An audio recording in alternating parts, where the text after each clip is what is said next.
Hello, welcome everyone. आप सभी का हमारे यूट्यूब चैनल सिविल जंक्शन पर स्वागत है।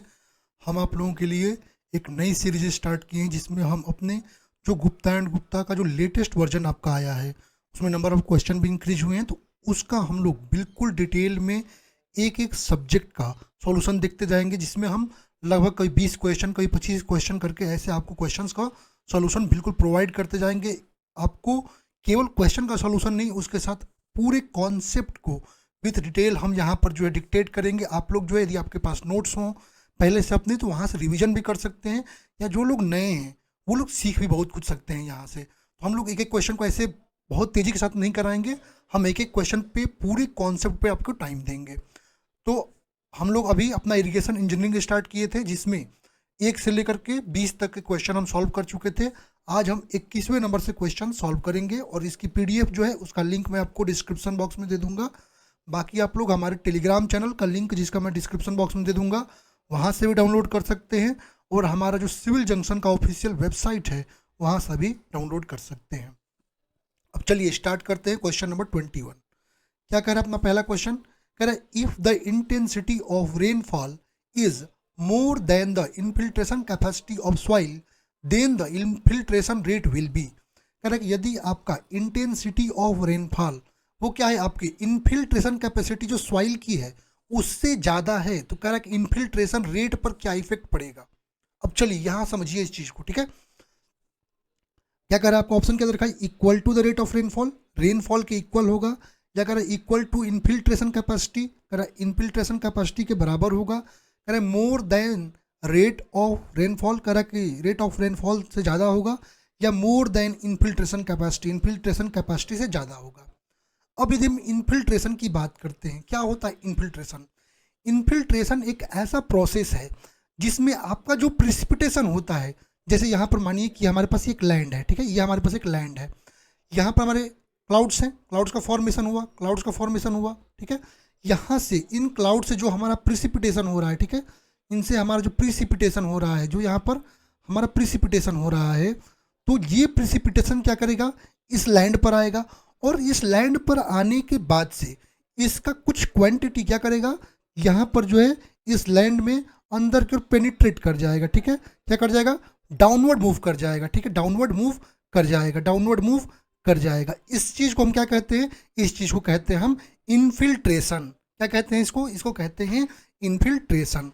अब ये वाटर जो है, जो आपका डाउनवर्ड मूवमेंट हुआ वाटर का, ये क्या करेगा, आपके सॉइल मॉइस्चर को इंक्रीज करेगा, जिससे आपके जो एक्विफर्स हैं वो रिचार्ज हो जाएंगे, और अल्टीमेटली जो ड्राई पीरियड जब होता है उस समय जो आपका स्ट्रीम फ्लो होता है उसको, ये जो आपका वाटर जो आपका अंडरग्राउंड गया, ये आपको उस समय क्या करता है, सपोर्ट प्रोवाइड करता है।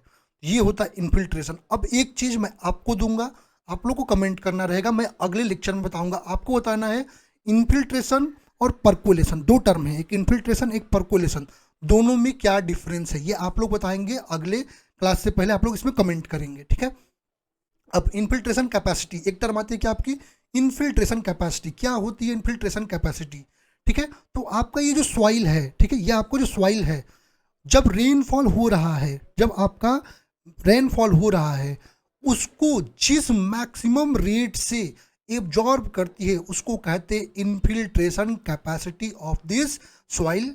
और ये इसके लिए कुछ कंडीशंस दिए होते हैं, जैसे विंड का कंडीशन क्या है, सॉइल में मॉइस्चर का कंडीशन क्या है, वेजिटेटिव कवर कैसा है, ये सारी चीज़ें आती हैं। तो इन्फिल्ट्रेशन कैपेसिटी जो होता है ये मैक्सिमम रेट होता है जिस पर आपकी सॉइल गिवन कंडीशन में क्या करती है, रेनफॉल जो हो रहा है उसको एब्जॉर्ब करती है।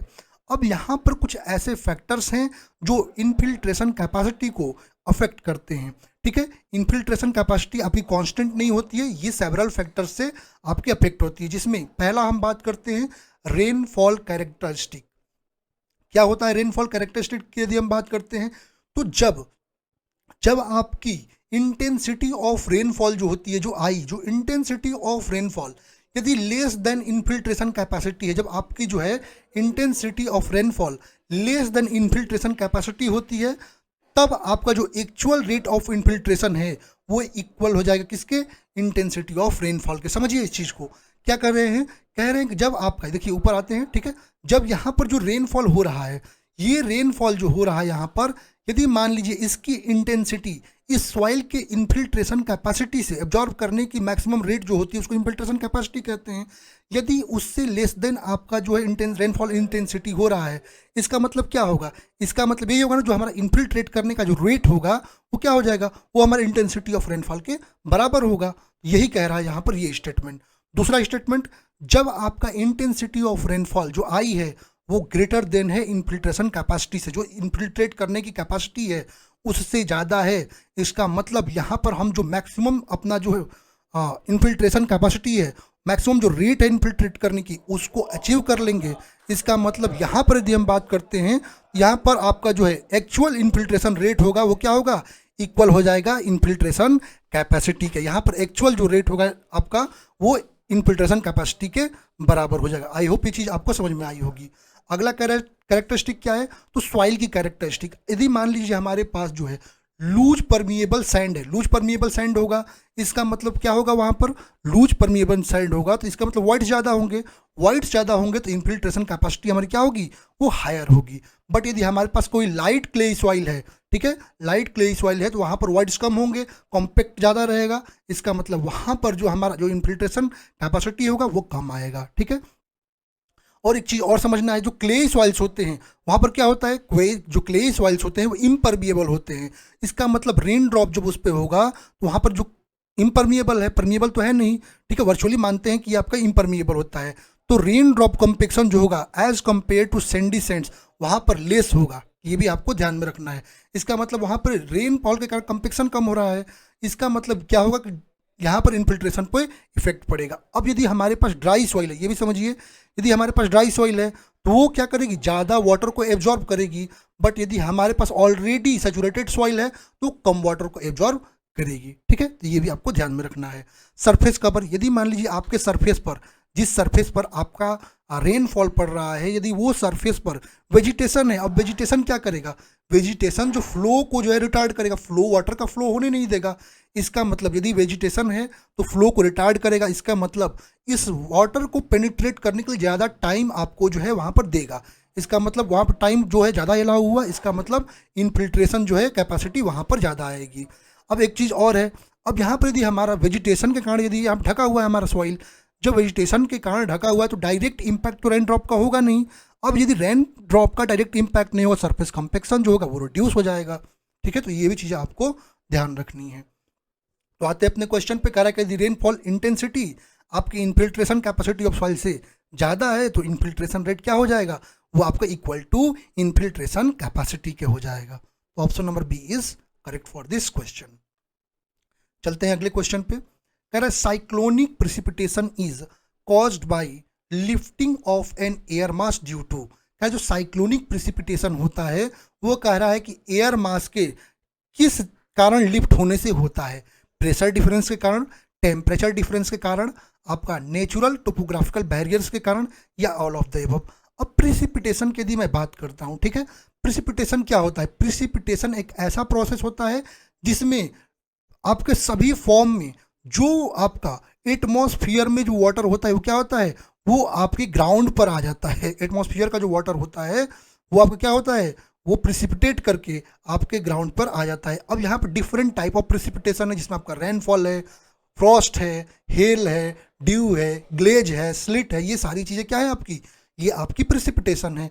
अब यदि हम टाइप्स ऑफ प्रिसिपिटेशन की बात करते हैं तो ये आपके, यदि हम टाइप्स ऑफ मैकेनिज्म के अकॉर्डिंग, ये मैकेनिज्म के अकॉर्डिंग है, टाइप्स ऑफ प्रिसिपिटेशन की यदि मैं मैकेनिज्म के अकॉर्डिंग बात करता हूँ तो तीन प्रकार से, एक कन्वेक्टिव, ओरोग्राफिक, साइक्लोनिक, और साइक्लोनिक में दो, कौन सा, एक हो गया हमारा क्या, एक हो गया फ्रंटल और दूसरा हो गया नॉन फ्रंटल। अब इनको मैं देखता हूँ डिटेल में आप लोगों के लिए। ठीक है, चलिए डिटेल में इसको पढ़ते हैं।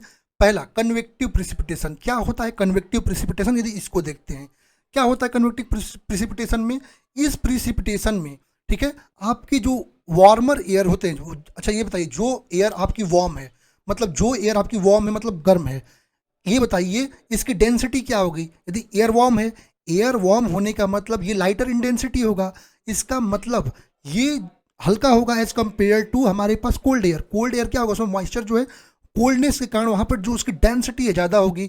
अब क्या होता है इसमें, क्या होता है कि जो लाइटर एयर, मतलब जो वार्मर एयर होगा लाइटर होगा, वो क्या करता है कि वो आपके जो कोल्डर एयर, जो डेंसर एयर होता है, ठीक है, उससे जा करके जब टकराता है तो ऊपर की ओर उठ जाता है, जिसके कारण कन्वेक्टिव प्रिसिपिटेशन होता है। ठीक है, क्या होता है यहाँ पर कि जो आपका अपवर्ड, जो आपका जो है अपवर्ड राइज होता है। देखिए यहाँ पर क्या हुआ, यहाँ पर जो अर्थ सरफेस पर आपका जो है, यहाँ पर सन है, ठीक है, सन आए, सन से लाइट आया, सन से लाइट आने के बाद अर्थ सरफेस पे पड़ा और यहाँ से क्या हुआ, ये ऊपर की ओर उठने लगा। ये ऊपर की ओर क्या है, उठ रहा है।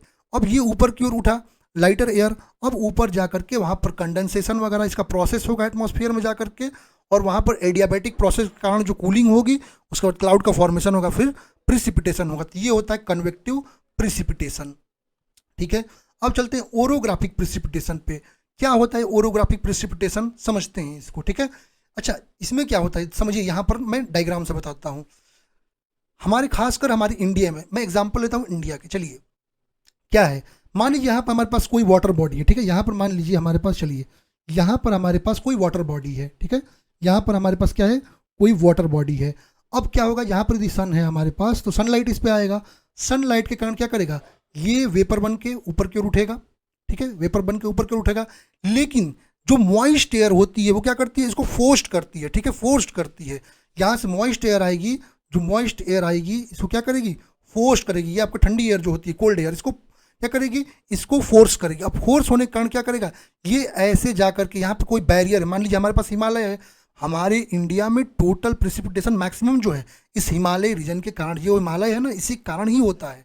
ये क्या हुआ, ये आपका देखिए ऐसे ऊपर की ओर उठा, बैरियर से टकराया, बैरियर से टकराने के कारण जब ये ऊपर उठेगा वार्म होकर, ये ऊपर उठेगा लगभग 15 किलोमीटर तक, हम मानते हैं 15 किलोमीटर तक एटमॉस्फेयर में उठने पर ये यहाँ पर आपको यहाँ पर टेम्परेचर डिफरेंस देखना, यहाँ पर ठंडी हवा होगी।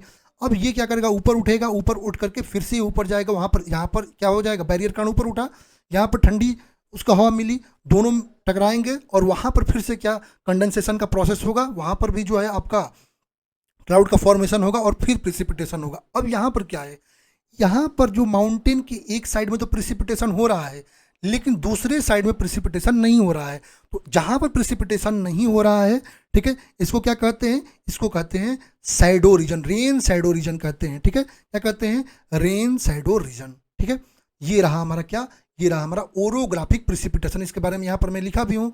ये आपका जो है मॉइस्ट एयर जब लार्जर बॉडी से ऊपर की ओर माउंटेन बैरियर्स पर जाती है, फोर्स करती है, आपका माउंटेन बैरियर से टकराती है और टकरा करके ऊपर की ओर उठती है। जब ऊपर की ओर उठती है तो वहाँ फिर कंडेंसेशन वगैरह उसका प्रोसेस होता है कूलिंग होने के बाद, और फिर आपका प्रेसिपिटेशन होता है।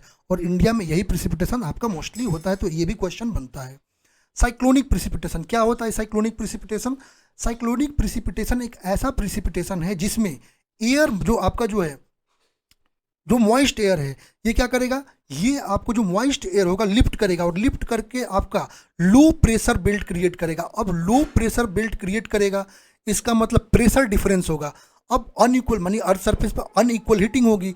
अब प्रेशर डिफरेंस के कारण ये आपकी जो एयर होगी, ठीक है, अब यहाँ दो चीज़ें समझनी है, एक आपका नॉर्दर्न हेमिस्फीयर में, एक साउदर्न हेमिस्फीयर में।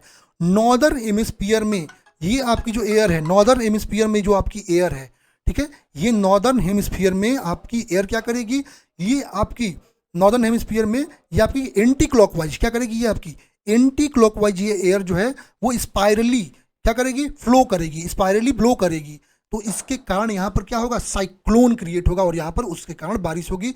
जबकि साउदर्न हेमिस्फीयर में ये आपकी क्लॉकवाइज मूवमेंट करेगी। ठीक है, तो ये आपको समझिए। यहाँ पर क्या होगा, लो प्रेशर रीजन क्रिएट होगा। यहाँ पर क्या है आपका ओशियन वाटर है, ओशियन वाटर से आपका वाटर ऊपर की ओर उठा, तो ये क्या करेगा, लो प्रेशर रीजन में जाएगा, हाई प्रेशर रीजन से लो प्रेशर रीजन की ओर जाएगा और ये आपका जो ऐसे आपको क्या करेगा, स्पाइरल क्रिएट करते जाएगा और यहाँ पर इसके कारण बारिश होगी।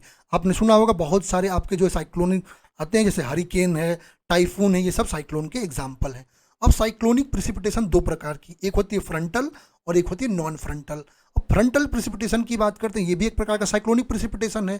फ्रंटल प्रेसिपिटेशन क्यों होता है, यहाँ पर जो दो डिफरेंट आपके जो है टेम्परेचर और डेंसिटी के जो एयर मासेस हैं, जब वो टकराते हैं, कॉन्फ्लिक्ट करते हैं, तो उसके कारण क्या हुआ, देखिए यहाँ पर क्या है, यहाँ पर हमारे पास moist air, warm moist air आया, ये हमारे पास वार्म मॉइस्ट एयर आया, ठीक है, और यहाँ से हमारा क्या है, नीचे की ओर हमारा यदि मान लीजिए कोल्ड मॉइस्ट एयर, यहाँ पर क्या है, कोल्ड मॉइस्ट एयर है।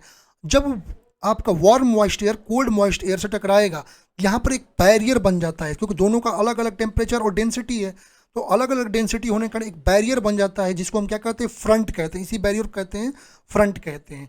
इस बैरियर से ये क्या किया, ये ऊपर की ओर वार्म जो एयर है उठने लगा और ऊपर की ओर जा करके यहाँ पर कंडेंसेशन वगैरह का प्रोसेस होकर के आपका यहाँ पर प्रिसिपिटेशन होता है। ठीक है, आई होप ये चीज़ आपको समझ में आई होगी।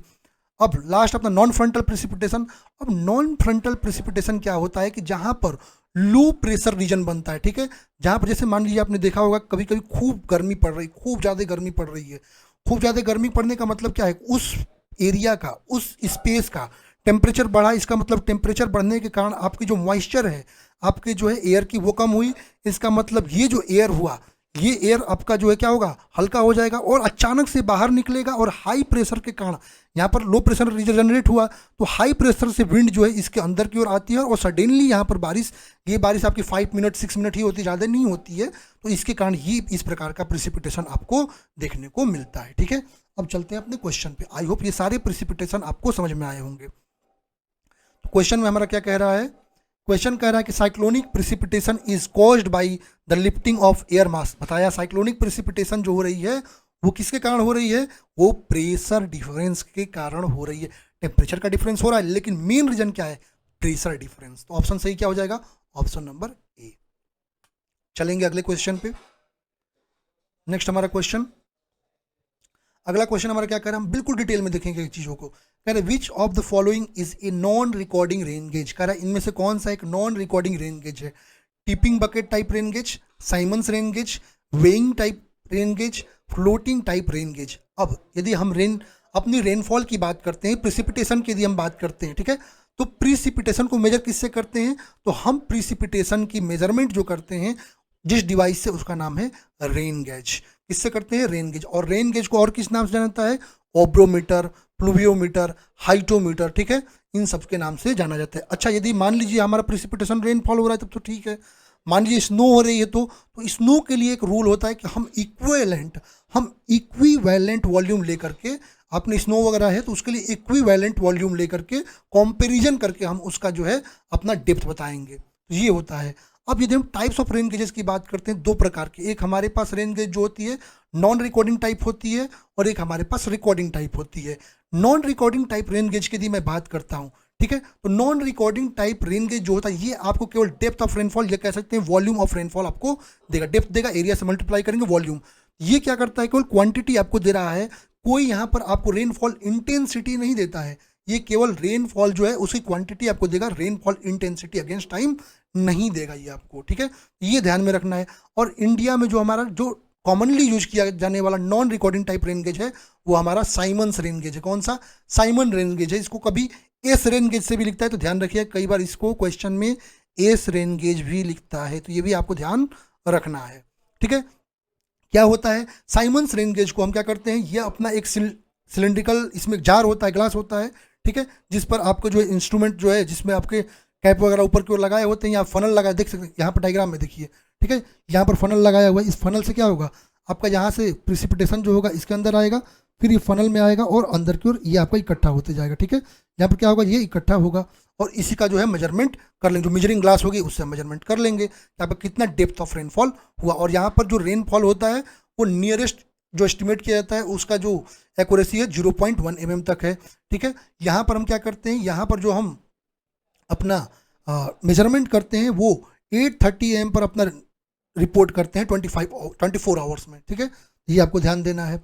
अब यदि हम रिकॉर्डिंग टाइप में आते हैं, रिकॉर्डिंग टाइप रेन गेज जो है ये आपके कॉन्टिन्यूअस प्लॉट देते हैं किसका, रेनफॉल अगेंस्ट टाइम, मतलब रेनफॉल इंटेंसिटी को भी बताते हैं रिकॉर्डिंग टाइप। अब रिकॉर्डिंग टाइप में कई प्रकार के हैं, जैसे इसमें आए पहला आपका tipping bucket type. Tipping bucket type, यहाँ पर एक चीज़ ध्यान रखिए, कई जगह 30 सेंटीमीटर लिखा है, कई जगह ये 30.5 भी लिखा है। तो स्टैंडर्ड यदि बात करते हैं तो ये है, ये आपका स्टैंडर्ड वैल्यू है। ठीक है, ये आपका स्टैंडर्ड है, स्टैंडर्ड वैल्यू, ये ध्यान रखेंगे आप लोग, ये आपका स्टैंडर्ड वैल्यू है। ठीक है, इसमें आपका जो है यहाँ पर 30 सेंटीमीटर या कह दीजिए आपका 300 mm डायमीटर का यहाँ पर जो है आपका जो है एक फनल लगा होता है। ठीक है, यहाँ पर देखिए फनल में यहाँ पर रिसीवर है, रिसीवर से क्या हो जाएगा, फनल के ऊपर आपका एक रिसीवर लगा होता है। ठीक है, और यहाँ से क्या होगा, रेनफॉल आया आपका। अब इसमें ध्यान दीजिए क्या होता है, मैं प्रोसेस भी आपको बता दे रहा हूँ, बाकी और चीज़ें बता दूंगा। यहाँ पर क्या हुआ, यहाँ पर 1 सेकेंड आपको पूरे अच्छे से बताता हूँ, इसको भी, इसके प्रोसेस को आज समझ लीजिए आप लोग कैसे होता है। यहाँ पर आपका मान लीजिए कि प्रिसिपिटेशन हुआ, आया यहाँ पर आपके फनल में, फनल से प्रिसिपिटेशन यहाँ आया, यहाँ पर जो बकेट लगी होती है, क्या होती है, एक बकेट लगी, दो बकेट होती है एक्चुअली, ये दो बकेट होती है जो यहाँ पर हिंज के द्वारा यहाँ पर जुड़ी होती हैं।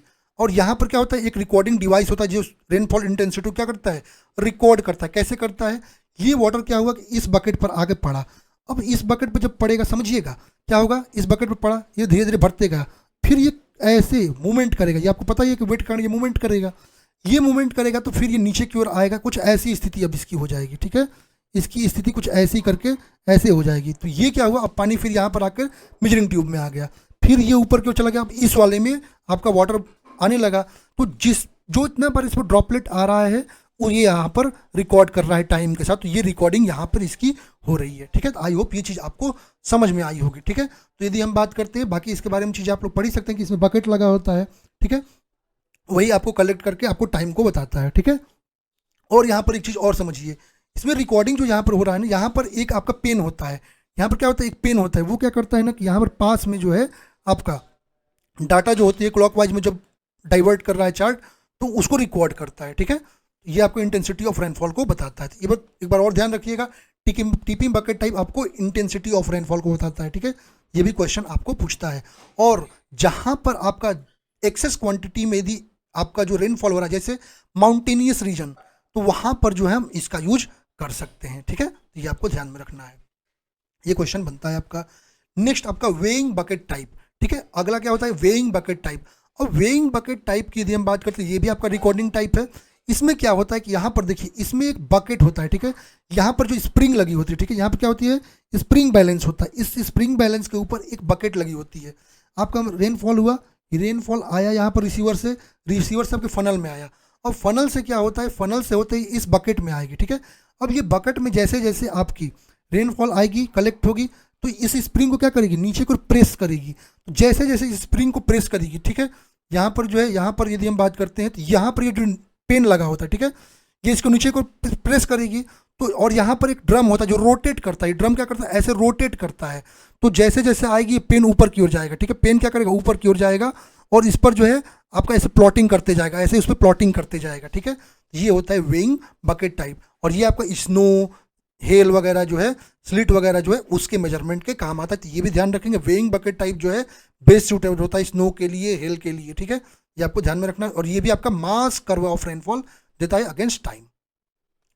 लास्ट अपना क्या है, नेचुरल साइफन टाइम या फ्लोटिंग टाइप। यदि हम बात करते हैं फ्लोटिंग टाइप की, समझते हैं इसको, ये भी आपका जो है रिकॉर्डिंग टाइप रेन गेज है, ठीक है। और ये इंडिया में यदि याद बात करते हैं, इंडिया में कौन सा स्टैंडर्ड टाइप यूज करते हैं रिकॉर्डिंग, एक्चुअली जो हमारा IMD है, ठीक है, इंडियन मेट्रोलॉजिकल डिपार्टमेंट जो IMD है, वो इसी को ही यूज में लाता है। तो ये भी क्वेश्चन बनता है, इसको ध्यान रखेंगे। और ये मास कर्व देता है, क्या देता है, ये आपको मास कर्व देता है। कैसे होता है, इसको ध्यान में रखते हैं। चलिए, यहाँ प्रिसिपिटेशन हुआ, यहाँ प्रिसिपिटेशन हुआ आपका आया, और यहाँ पर फनल में आया, फिर फनल में आने के बाद यहाँ पर एक फ्लोट लगा होता है। अब कई लोगों को फ्लोट नहीं पता हो, फ्लोट क्या होता है। फ्लोट एक ऐसा मटेरियल होता है जिसकी डेंसिटी तो देखने पे जो है आपको ज़्यादा दिखती है, बट ये हल्का होता है, बहुत ही हल्का होता है, देखने में आपको बड़ा दिख रहा है, ठीक है। सरफेस एरिया ज़्यादा होता है बट डेंसिटी कम होती है, सरफेस एरिया ज़्यादा होता है बट डेंसिटी कम होती है। जैसे आपने देखा होगा, आपके जो फ्लश होते हैं, जो आपके टॉयलेट के फ्लश हैं, फ्लश में आप जाएंगे, जब उसको खोल कर देखिएगा तो वहाँ पर एक ऐसी बॉल टाइप की लगी होती है, बॉल टाइप की लगी होती है, जिसको हम क्या कहते हैं, जिसको हम फ्लोट कहते हैं। क्या कहते हैं, फ्लोट। जैसे जैसे उसमें आपकी जो पानी भरेगी, ये फ्लोट क्या करता है, ऊपर की ओर उठता जाता है, फ्लोट क्या करता है, ऊपर की ओर उठता जाता है। सेम प्रोसेस यहाँ पर होता है। ये रेनफॉल आया, ठीक है, यहाँ पर सिलेंडर लगी हुई है, यहाँ पर ये रोटेटिंग ड्रम इसमें भी लगा हुआ है, पेन इसमें भी है, इसमें आएगा, इसके बाद ये क्या करेगा, इस धीरे धीरे सिप करके यहाँ से फ्लोट में जाएगा, फ्लोट ऊपर की ओर उठेगा। जैसे जैसे फ्लोट ऊपर की ओर उठेगा, फिर पेन जो है अपनी चलनी स्टार्ट हो जाएगी, और इस पर जो है आपका ऐसे ग्राफ जो है प्लॉट करती चली जाएगी।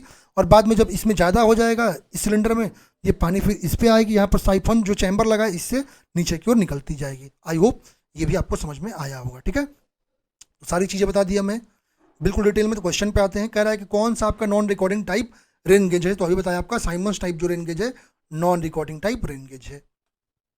चलते हैं अगले क्वेश्चन पे। अगला क्वेश्चन हमारा क्या कह रहा है, कह रहा है a rain gauge should preferably be fixed. कह रहा है आपका जो रेन गेज होता है प्रेफरेबली जो है कहाँ पर फिक्स किया जाता है। अच्छा, रेन गेज के फिक्स की बात कर रहा है, ठीक है। यदि हम रेन गेज की बात करते हैं फिक्स करने की बात, 1 सेकेंड, यदि रेन गेज को फिक्स करने की बात करते हैं तो कुछ ऐसी चीज़ें जो आपको ध्यान में देनी होती हैं। पहली चीज़ हमको क्या ध्यान में रखनी है, पहला हमें ये ध्यान रखना है कि जिस रेन गेज को हमें फिक्स करना है, ठीक है, जो रेन गेज हमको फिक्स करना है वहाँ पर पहली बात तो हमको ये ध्यान में रखनी है, जब रेनफॉल को हम फिक्स कर रहे हैं, सॉरी अपने जो है रेन गेज को फिक्स कर रहे हैं, तो जब रेन गेज को फिक्स करते हैं तो हमारे पास ध्यान देने वाली बात ये होती है कि जिस एरिया में फिक्स कर रहे हैं, जिस एरिया में इसको हम फिक्स कर रहे हैं वो ओपन एरिया होना चाहिए। ओपन एरिया होना चाहिए मतलब यदि हम ओपन एरिया की बात करते हैं तो ओपन एरिया होना चाहिए, और यहाँ पर 0, कई जगह 600 लिख देता है, लेकिन हम ये मानते हैं 0.50, ठीक है, 0.50 centimetre into 0.50 centimetre, 50 centimetre into 50 centimetre का जो है आपका जो है बाहर से एक दीवार टाइप का होता है, उसके अंदर होना चाहिए। इसकी हाइट बहुत ज़्यादा नहीं होनी चाहिए, यदि हाइट ज़्यादा होगी तो विंड से इफेक्ट होगा। अच्छा, जो हाइट जो होती है इसको रखने के, जिस बेस पर इसको रखेंगे उसकी हाइट बहुत ज़्यादा भी नहीं होनी चाहिए, बहुत ज़्यादा होगा तो आपका जो है विंड से इफेक्ट होगा। फिर आपका जो सरफेस होना चाहिए, सरफेस कैसा होना चाहिए, तो आपका सरफेस हॉरिजॉन्टल होना चाहिए। इंक्लाइंड सरफेस पर यदि हम रेन गेज को रखेंगे तो क्या होगा, आपका रेनफॉल जो है ऐसे आएगा, ये भी इसमें कलेक्ट सही से नहीं होगा।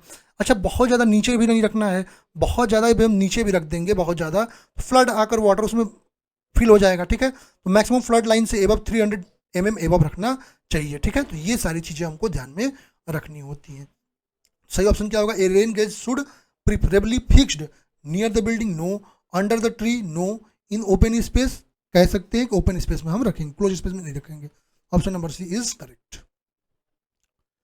नेक्स्ट हमारा क्वेश्चन कर रहा है, if allowable percentage error in the estimate of basic rainfall is E and coefficient of variation of rainfall is CB, then the optimum number of rain gauge is given by। तो यहाँ पर optimum number of rain gauge आपको बताना है इस question में, ठीक है। अब optimum number of rain gauges यदि हमको बताने हैं, ठीक है, तो रिक्वायर्ड रेन गेजेस कैसे कैलकुलेट करते हैं, तो उसके लिए हम एरर वगैरह कैलकुलेट कर सकते हैं, ठीक है। देखिए, उसको कैलकुलेट करने का यदि हमारे पास जो कैचमेंट है, वहाँ पर नंबर ऑफ रेन गेजेस जो हैं विथ रेनफॉल वैल्यूज क्या है, P1, P2 एंड Pn है, ठीक है। तो optimum number of rain gauge जो कैलकुलेट करेंगे n, वो क्या आएगा, CB अपॉन E का स्क्वायर, जहाँ पर CB क्या है, कोफिशिएंट ऑफ वेरिएशन, जो कि इक्वल टू आता है क्या, sigma n-1 by PM into 100, जहाँ सिग्मा n-1 क्या है, स्टैंडर्ड डेविएशन है, और PM क्या है आपका mean precipitation of existing rain gauge है। सिग्मा n-1 कैसे निकालेंगे, तो अंडर रूट में P1 माइनस PM का whole square plus P2 minus PM का होल स्क्वायर प्लस PN, और इन नंबर्स तक जाएंगे, ठीक है, अपॉन n-1। और यदि हम बात करते हैं अपना मीन प्रेसिपिटेशन, तो P1 plus P2 plus P3 plus Pn तक जाएंगे अपॉन n, तो ये आपका निकल जाता है, ठीक है। यहाँ सही ऑप्शन क्या हो जाएगा, यहाँ पर optimum number of rain gauges पूछ रहा है, क्या हो जाएगा, CB अपॉन E का होल स्क्वायर। चलते हैं अपने अगले क्वेश्चन पे, नेक्स्ट क्वेश्चन को देखते हैं, 1 सेकेंड। नेक्स्ट हमारा क्वेश्चन क्या कह रहा है, which of the following type of rain gauge is use to measuring rain in remote hilly accessible area. कह रहा है कि आपका इनमें से कौन सा टाइप का रेन गेज है जिसको हम रिमोट हिली एसेसिएबल एरिया में यूज करेंगे। अभी ऊपर मैंने जब पूरे रेन गेजेस का डिस्कशन किया था, आपको बताया था मैं, जहाँ पर हिली रीजन आता है, जहाँ पर हाई इंटेंसिटी ऑफ रेनफॉल है, वहाँ पर हम टिपिंग बकेट टाइप जो अपना रेन गेज है उसको यूज में लाते हैं। कौन सा, टिपिंग बकेट टाइप। तो ऑप्शन नंबर ए यहाँ पर करेक्ट हो जाएगा। यहाँ पर कोई आपको एक्सप्लेनेशन करने की नीड नहीं है, पहले बता चुका हूँ। चलते हैं अगले क्वेश्चन पे।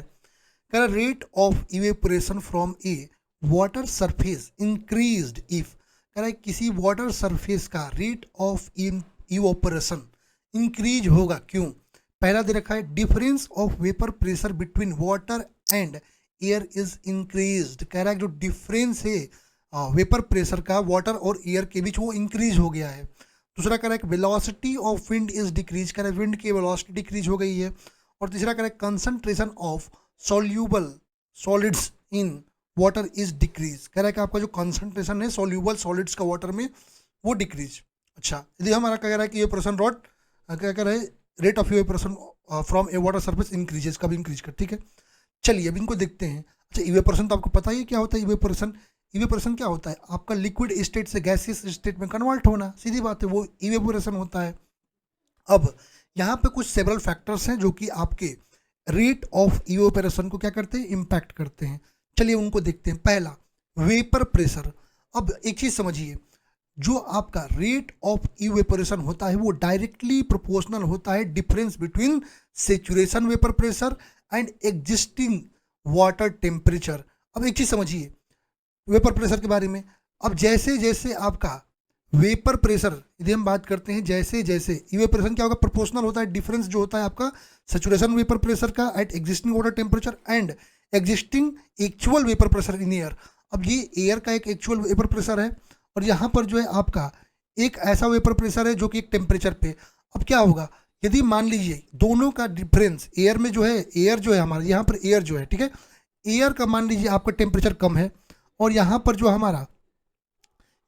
हमारा वाटर है मान लीजिए इसका टेम्परेचर ज़्यादा है, तो क्या होगा यहाँ पर कम है तो ये एयर क्या करेगा, इससे एब्जॉर्ब करेगा, इससे क्या करेगा, एब्जॉर्ब करेगा। इसका मतलब यहाँ पर इवेपोरेशन ज़्यादा होगा।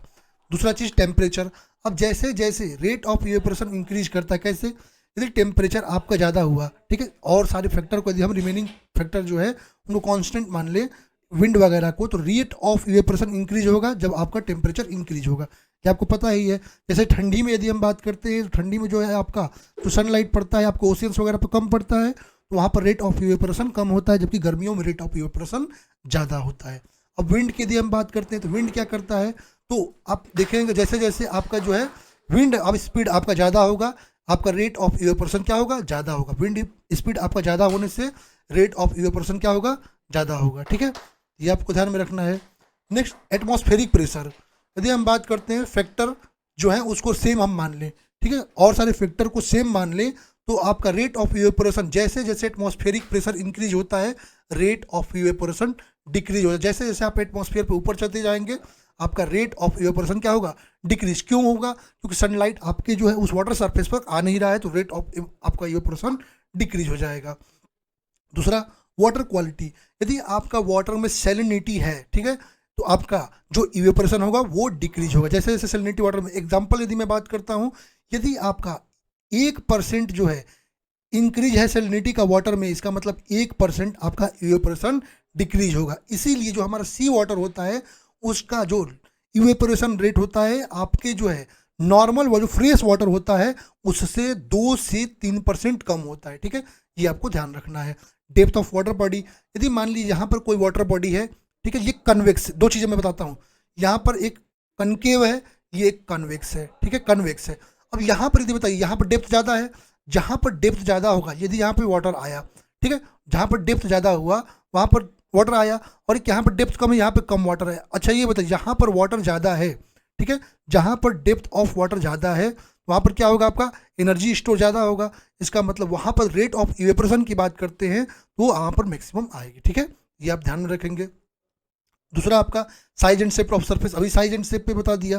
ठीक है, रेट ऑफ इवेपोरेशन जो होता है वो हायर होता है किसके लिए, स्मॉल वाटर बॉडीज़ के लिए, और लोअर होता है किसके लिए, लार्ज वाटर। यदि मान लीजिए वाटर यही ऊपर बताया, यहाँ पर यदि ज़्यादा वाटर है, यहाँ पर ज़्यादा वाटर है तो क्या करेगा, यहाँ पर जो सनलाइट इस पर आ रहा है इसको एब्जॉर्ब भी तो करेगा, एनर्जी को एब्जॉर्ब करेगा।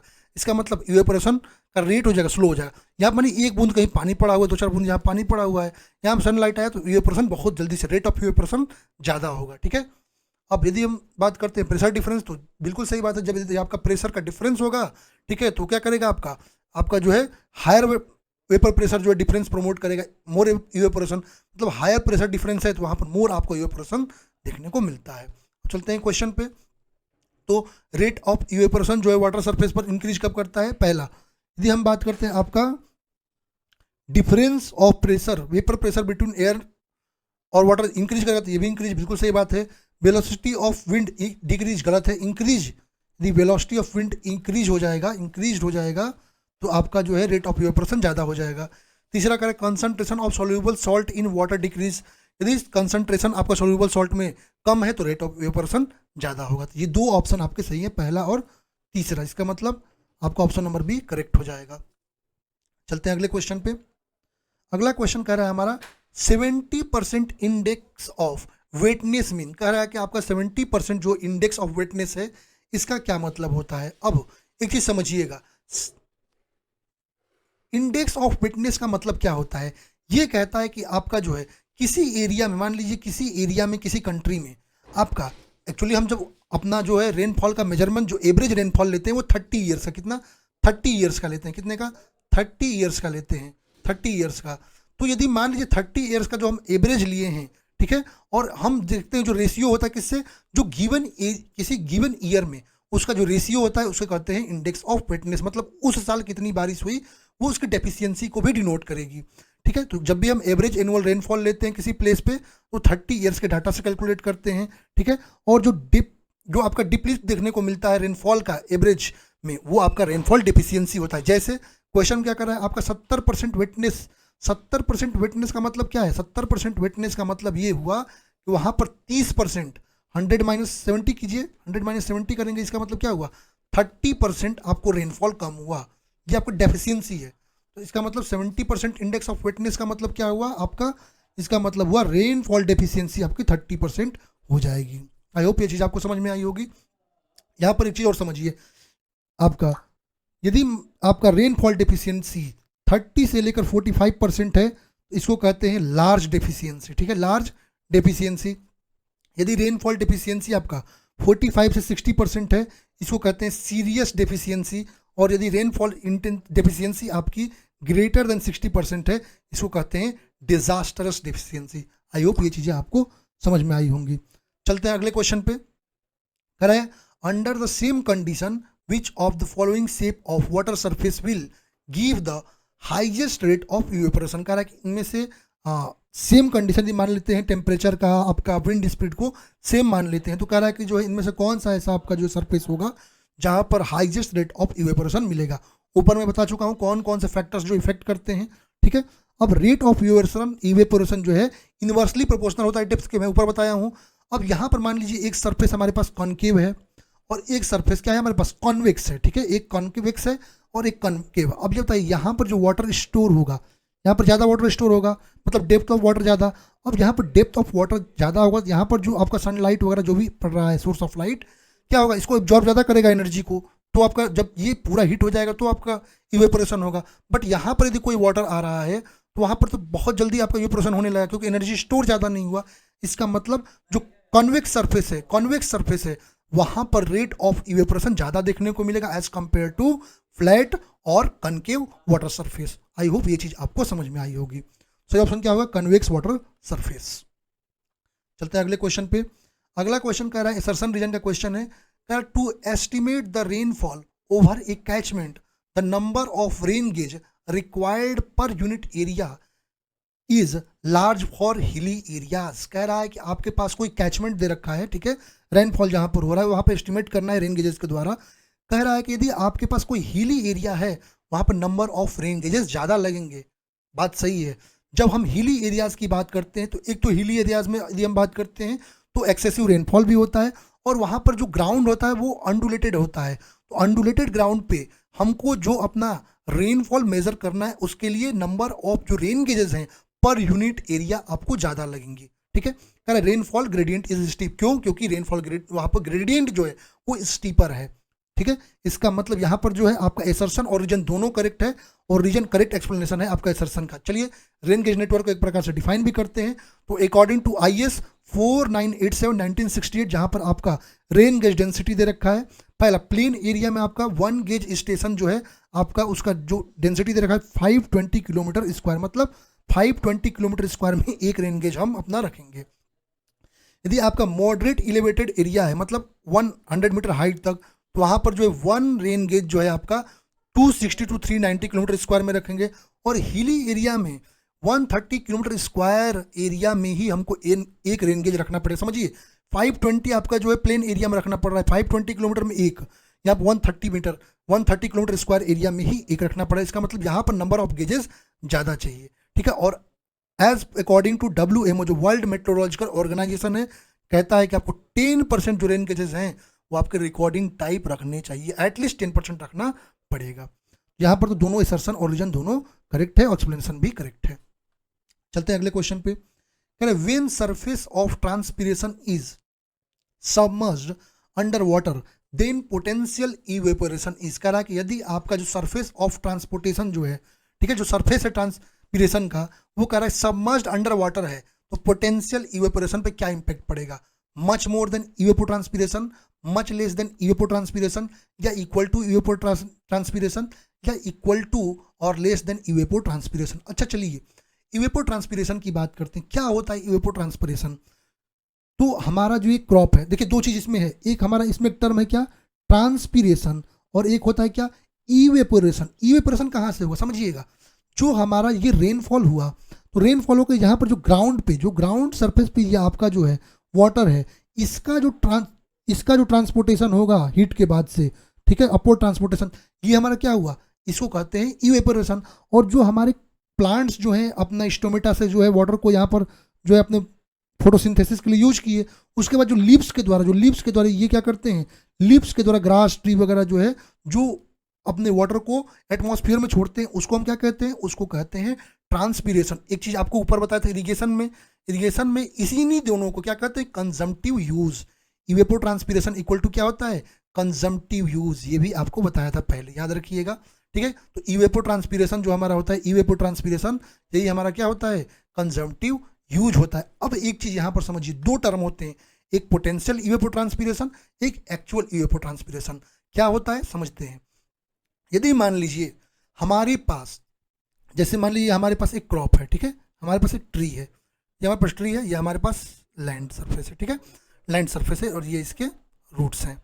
समझिए यदि हमारे पास जो वाटर है, जो हमारे पास जो मॉइस्चर है, ठीक है, वो हमारे पास जो है मॉइस्चर यहाँ पर यदि मान लीजिए सफिशियंट क्वांटिटी में है, यहाँ पर जो है जो कंट्रोल, जो वाटर सप्लाई पर कोई कंट्रोल नहीं, तो बहुत अच्छा मॉइस्चर यहाँ पर है, ठीक है, बहुत ज़्यादा मॉइस्चर है, तो इस स्थिति में जो हमारा इवेपोट्रांसपिरेशन होता है, ठीक है, जो इवेपोरेशन होता है, इसको क्या कहते हैं, इसको कहते हैं हम पोटेंशियल इवेपोट्रांसपिरेशन, ठीक है।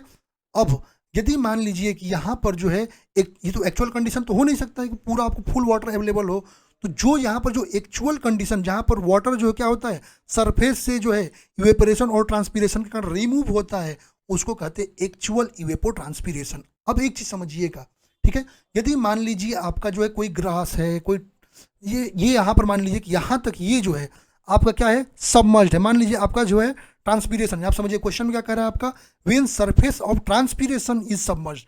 ट्रांसपिरेशन किससे होगा, ट्रांसपिरेशन तो रूट के लिप, सॉरी अपने प्लांट के लिप से होगा, ये क्या है, सबमर्ज्ड है वाटर में सबमर्ज्ड है, इसके मतलब क्या होगा, इसका मतलब ये कह सकते हैं कि यहाँ पर जो है जो पोटेंशियल इवेपोट्रांसपिरेशन है वो क्या होगा, ज़्यादा होगा as compare to actual transpiration, ठीक है। यहाँ पर क्या हो जाएगा, जो potential transpiration is much more than evapotranspiration. तो option number A is correct for this question. Okay, चलते हैं अगले क्वेश्चन पे। अगला क्वेश्चन कह रहा है coefficient of variation is given by, ऊपर मैं पूरा बता चुका हूँ कोफिशिएंट ऑफ वेरिएशन के बारे में, ठीक है। कोफिशिएंट ऑफ वेरिएशन आपका सी भी होता है, जो कि आपका क्या है, अब इसको समझिए, यहाँ पर क्या है, ये आपका रेशियो है किसका, स्टैंडर्ड डेविएशन और आपका जो मीन प्रेसिपिटेशन जो है उसका जो है, ये आपका क्या है, उसका रेशियो होता है। सही ऑप्शन क्या हो जाएगा यहाँ पर, standard deviation upon mean into 100। तो option number A is correct for this question. चलते हैं अगले क्वेश्चन पे। क्या unit of run of in MKS system, इसका जो रन ऑफ होता है उसका एमकेएस सिस्टम में यूनिट क्या होता है, cubic metre per second, cubic metre या स्क्वायर मीटर। अब रन ऑफ की बात करते हैं, क्या होता है रन ऑफ, इसको समझिए, ठीक है। अब मान लीजिए ये हमारे पास सरफेस है, ठीक है, सरफेस है, यहाँ रेनफॉल हुआ, ठीक है। रेनफॉल होने के बाद कुछ वाटर क्या करेगा, हमारे जो वॉइड्स के थ्रू जो है इन्फिल्ट्रेट करेगा, ये इन्फिल्ट्रेशन लॉसेस में चला जाएगा। लेकिन जब ये आपका सबमर्ज्ड हो गया, ये आपका जो है सरफेस जो सबमर्ज्ड हो गया, तो ये आपका क्या करेगा, ऊपर जो ऐसे फ्लो करने लगेगा, इसको क्या कहेंगे, इसको कहते हैं रन ऑफ। रन ऑफ क्या है, तो drainage of precipitation from catchment area from the surface channel is known as surface run off, और इसको हम एक्सप्रेस करते हैं वॉल्यूम पर यूनिट टाइम, इसका मतलब मीटर क्यूब पर सेकंड, ठीक है। अब यहाँ पर दो चीज समझिएगा, ठीक है, एक रन ऑफ जो होता है जिसको हम डिस्चार्ज और स्ट्रीम फ्लो कहते हैं, और एक होता है डायरेक्ट रन ऑफ, एक सरफेस रन ऑफ, एक डायरेक्ट रन ऑफ। समझिएगा दोनों में डिफरेंस क्या है, इसको समझना है, ठीक है। जो रन ऑफ होता है इसमें जो है जो फ्लोइंग वाटर होता है स्ट्रीम चैनल का, ठीक है, उसमें क्या होता है कि हम सारे सेक्शन को कंसिडर करते हैं, ठीक है। जबकि सरफेस रन ऑफ की यदि हम बात करते हैं, ये इंक्लूड क्या करता है, ओनली वाटर जो आपका स्ट्रीम चैनल तक बिना किसी पर्कुलेशन के जो पहुंचता है उसको कहते हैं आपका क्या, सरफेस रन ऑफ। तो जहाँ पे कोई पर्कुलेशन लॉस नहीं हो सरफेस रन ऑफ, और जो आपके पर्कुलेशन लॉसेस वगैरह के बाद जो मिल रहा है उसको कहते हैं रन ऑफ। आई होप ये चीज़ आपको, जिसको डायरेक्ट रन ऑफ भी कहते हैं, ठीक है। और मीटर की आपका यूनिट क्या होगा, यूनिट मीटर क्यूब पर सेकेंड। सही ऑप्शन क्या हो जाएगा आपका, क्यूबिक मीटर पर सेकेंड। तो ऑप्शन नंबर ए करेक्ट हो जाएगा।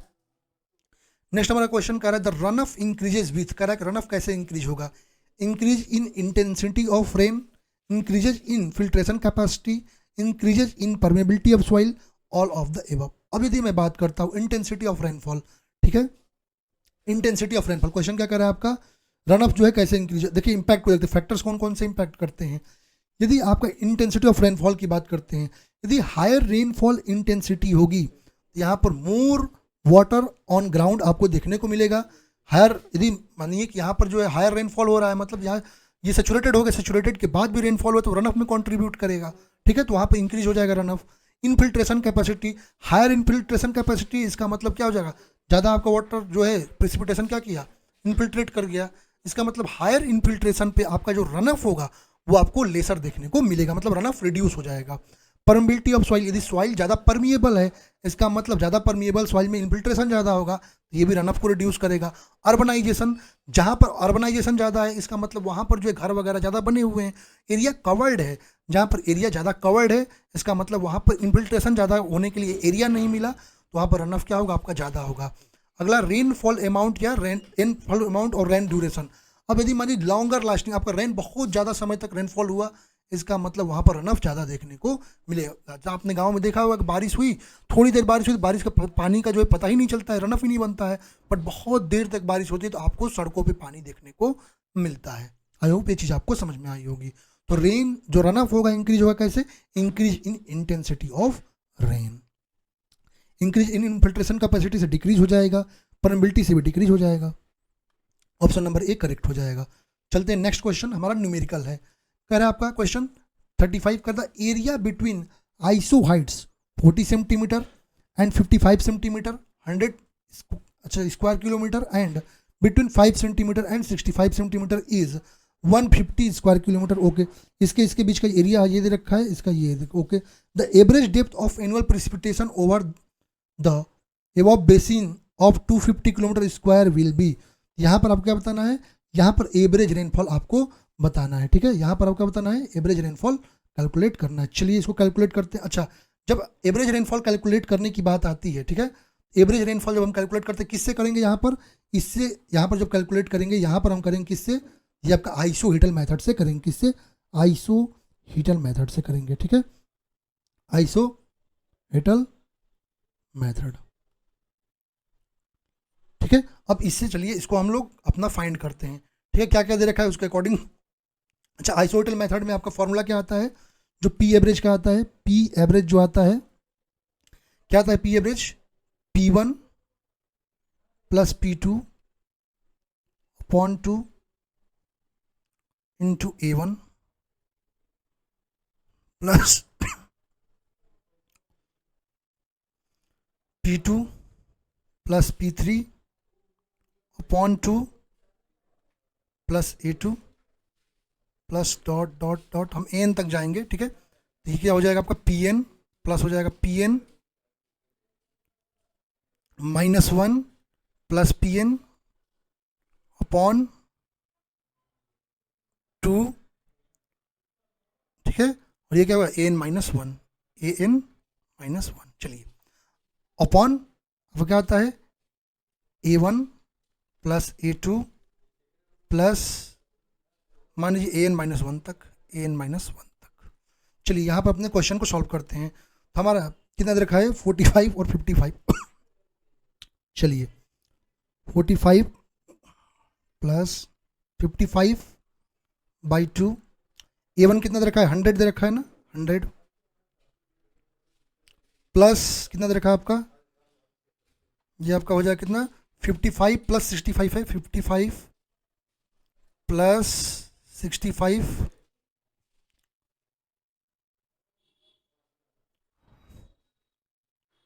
अपॉन 2, A2 कितना रखा है 150 अपॉन A1 प्लस A2, ये कितना हो जाएगा 100 प्लस 150। जब इसको सॉल्व करेंगे तो आएगा 56.0 सेंटीमीटर। ऑप्शन सी आपका करेक्ट हो जाएगा। चलते हैं अगले क्वेश्चन पे। कह रहा है एक current meter is use to measure, कह रहा है जो करंट मीटर होता है किसके मेजरमेंट के लिए यूज किया जाता है, velocity of flow of water, depth of flow of water, discharge and none of the above. जो करंट मीटर होता है एक ऐसा डिवाइस होता है जिसका यूज हम किसी भी फ्लूइड के फ्लो के वेलोसिटी को मेजर करने के लिए यूज में लाते हैं, ठीक है।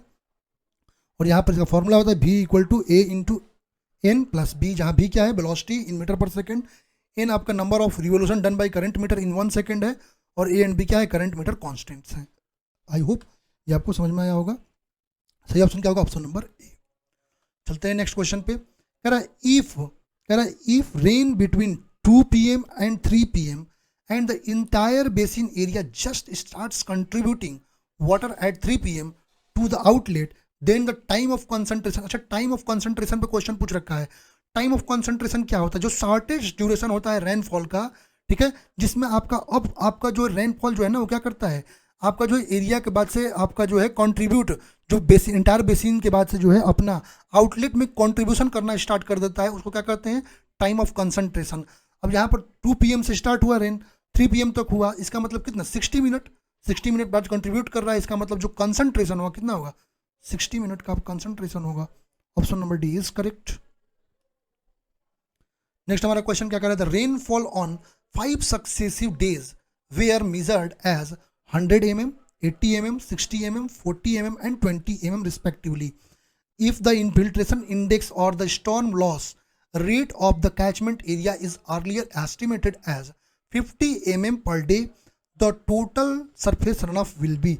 अब ये क्वेश्चन को मैं आपको डिफरेंट मेथड से बताता हूँ, सॉल्व करना बहुत इजीली आप लोग इसको सॉल्व कर लेंगे, ठीक है। इस क्वेश्चन को आप लोग बहुत इजीली सॉल्व कर लेंगे। अब क्या होता है देखिए, यहाँ क्या कह रखा है, यहाँ पर 5 सक्सेसिव डेज के लिए आपको जो रेनफॉल दे रखा है 100, 80, 60 और 40 और 20, ठीक है। चलिए इसके लिए हम क्या करते हैं हाइटोग्राफ ड्रॉ करते हैं।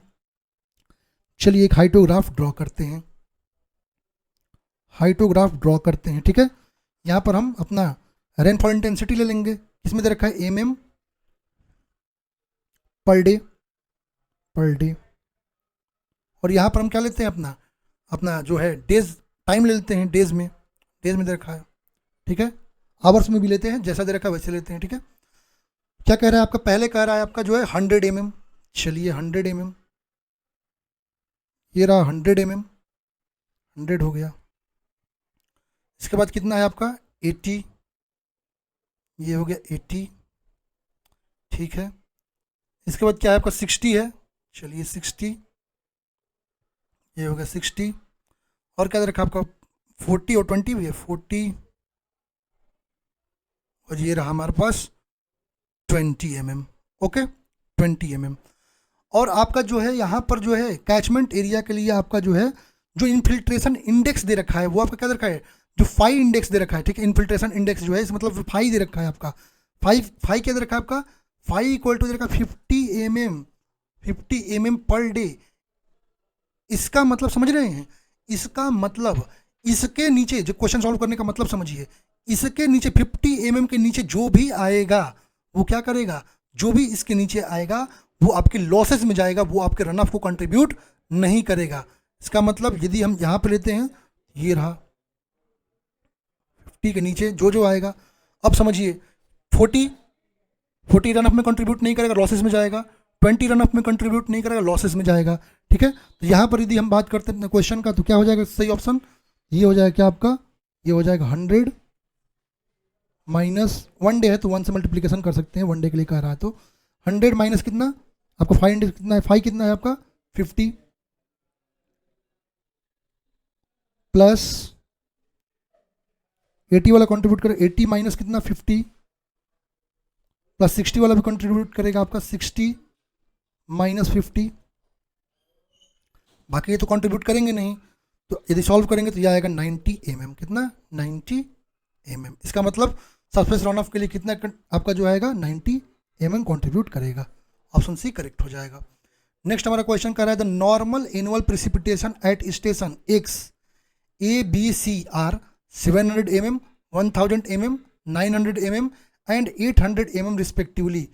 If the storm precipitation at 3 stations A, B, C were 100 mm, 90 mm, 80 mm respectively, then the storm precipitation at station X station x पे आपको स्टॉर्म प्रेसिपिटेशन पूछ रखा है। इस क्वेश्चन को समझिएगा, ठीक है। ये मान लीजिए हमारे पास एरिया है, ठीक है, ये एरिया है, हमने अपने रेन गेजेस लगाए, ठीक है। यहाँ पर ए हो गया, यहाँ पर बी हो गया, ठीक है, सी हो गया, मान लीजिए सी हो गया यहाँ पर, ठीक है, सी, चलिए और दूर कर देता हूँ 1 सेकेंड, यहाँ पर सी हो गया, ठीक है, और यहाँ पर एक्स है, जहाँ का हमको डाटा नहीं पता है, ठीक है। यहाँ पर कितना हुआ हमको पता नहीं है, ठीक है। यहाँ पर क्या हो जाएगा आपका, यदि हम रेन गेजेस के बाद N A, N B, N C और एन एक्स, ठीक है, ये हमको पता है। अब हमको क्या फाइंड करना है, देखिए यहाँ पर एक चीज़ समझिएगा, जब यहाँ पर हम बात करते हैं, हम क्या फाइंड करना है, हमको एवरेज पता करना है, ठीक है। यहाँ पर यदि हम नॉर्मल रेशियो मेथड की यदि हम बात करते हैं, किसको नॉर्मल रेशियो मेथड लेते हैं, तो उसके अकॉर्डिंग क्या लेंगे, आपका पी एक्स, हमको जो पी एक्स फाइंड करना है, यहाँ पर पी एक्स फाइंड करना है, इसमें पी एक्स फाइंड करना है, तो P X equal to N X होता है ना, एन एक्स कॉमन, चलिए एन एक्स कॉमन लेते हैं, N X upon M, M का मतलब जो है जितने दे रखे हैं उसमें से -1, 4 दे रखे हैं, एम जिन पे हमको रेनफॉल मिल रहा है उनको लेंगे, जिस पे नहीं मिल रहा है उसको नहीं लेंगे, ठीक है। एन एक्स अपॉन एम, ठीक है, इनटू प्रेसिपिटेशन एट ए, ए अपॉन एवरेज कितना आ रहा है उसको लेंगे, तो आपको यहाँ पे क्या हो जाएगा, P A, 1 second,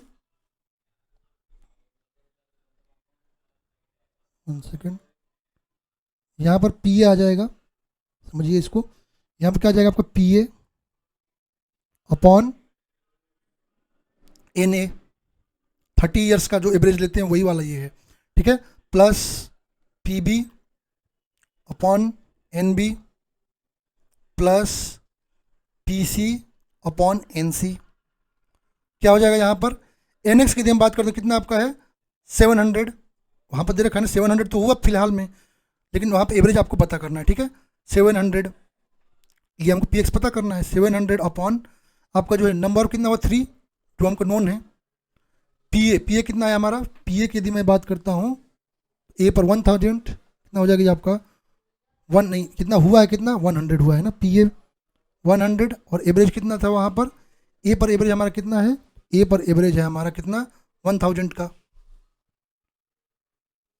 1000,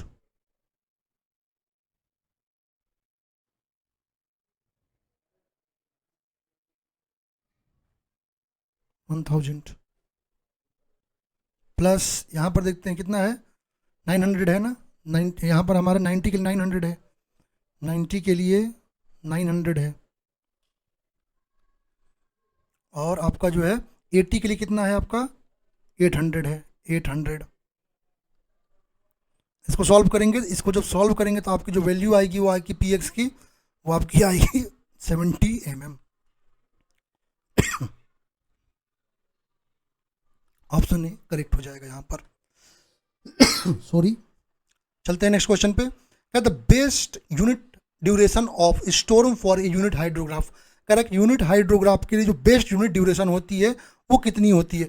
unit hydrograph के बारे में डिटेल में आपको आगे बताऊंगा भी, ठीक है, ये टॉपिक मैं आपको डिटेल में आगे बताऊंगा, ठीक है, तो थोड़ा सा इस पर ध्यान देंगे आपका। अच्छा, यूनिट हाइड्रोग्राफ की यदि हम बात करते हैं क्या बताता है, तो आपको यूनिट हाइड्रोग्राफ होता है यूनिट डेप्थ, यदि हम मान लीजिए कि 1 सेंटीमीटर डेप्थ लेते हैं, उसके लिए जो डायरेक्ट रनअप में जो कंट्रीब्यूट कर रहा है हाइड्रोग्राफ में, वो बताता है कौन सा, यूनिट हाइड्रोग्राफ। और यदि हम यूनिट हाइड्रोग्राफ के ड्यूरेशन की बात करते हैं, यूनिट ड्यूरेशन ऑफ स्टॉर्म की बात करते हैं, तो वो आपका जो है बेसिन लैग में यदि हम 4 से डिवाइड करते हैं तो आपको मिलता है, ठीक है, बेसिन लैग में यदि हम 4 से डिवाइड करते हैं तो आपको यूनिट के लिए मिलता है, ठीक है, बेस्ट यूनिट पीरियड जो आपका जो है इक्वल टू बेसिन लैग में डिवाइड 4 से करने पे मिलता है, ठीक है। इसके बारे में डिटेल्ड आपको बताऊंगा, आगे वाली क्वेश्चन एक आएगा उसमें पूरे सारे हाइड्रोग्राफ का एनालिसिस करूंगा। अभी तक के लिए समझ लीजिए कुछ यूनिट ड्यूरेशन आपका स्टॉर्म होता है यूनिट हाइड्रोग्राफ के लिए बेस्ट आता है कब, जब हम 1 आपको 4th लेते हैं बेसिन लैग का, तो ऑप्शन नंबर बी करेक्ट हो जाएगा, ठीक है। बाकी यहाँ पर आप लोग देख सकते हैं यूनिट हाइड्रोग्राफ ये रहा बेसिन लैग, ठीक है, ये बेसिन लैग, इसका 1/4 जब लेते हैं तो आपको आता है, ठीक है। इसके बारे में डिटेल में आगे आने वाले क्वेश्चन में मैं बताऊंगा। तो इस तरह से यहाँ पर हमने आज 20 क्वेश्चन अपने कर लिए, फिर आगे कल भी 20 क्वेश्चन करेंगे, उसमें इससे रिलेटेड डिटेल में बताएंगे। एक क्वेश्चन मैं आपसे पहले क्वेश्चन में पूछा हूँ, उसका आप लोग कमेंट में रिप्लाई जरूर देंगे। बाकी आप लोग जो है चैनल से हमारे जुड़े रहिएगा, और जो लोग नए हैं चैनल को सब्सक्राइब करेंगे, इस पर पूरे वीडियोज आते जाएंगे, और ये फुल्ली डिपेंड करता है कि आप लोग किस प्रकार से सपोर्ट करते हैं। यदि आप लोग का सही सपोर्ट रहा तो हम लोग फुल इस बुक को यूट्यूब चैनल पे आपको फ्री ऑफ कॉस्ट प्रोवाइड करेंगे। बाकी आप लोग को पीडीएफ मिल ही जाएगा। तो आप लोग इस वीडियो को ज़्यादा से ज़्यादा शेयर कीजिएगा। यदि आपको लेक्चर समझ में आया हो, हेल्पफुल रहा, तो वीडियो को जरूर से लाइक कीजिएगा। Thank you everyone.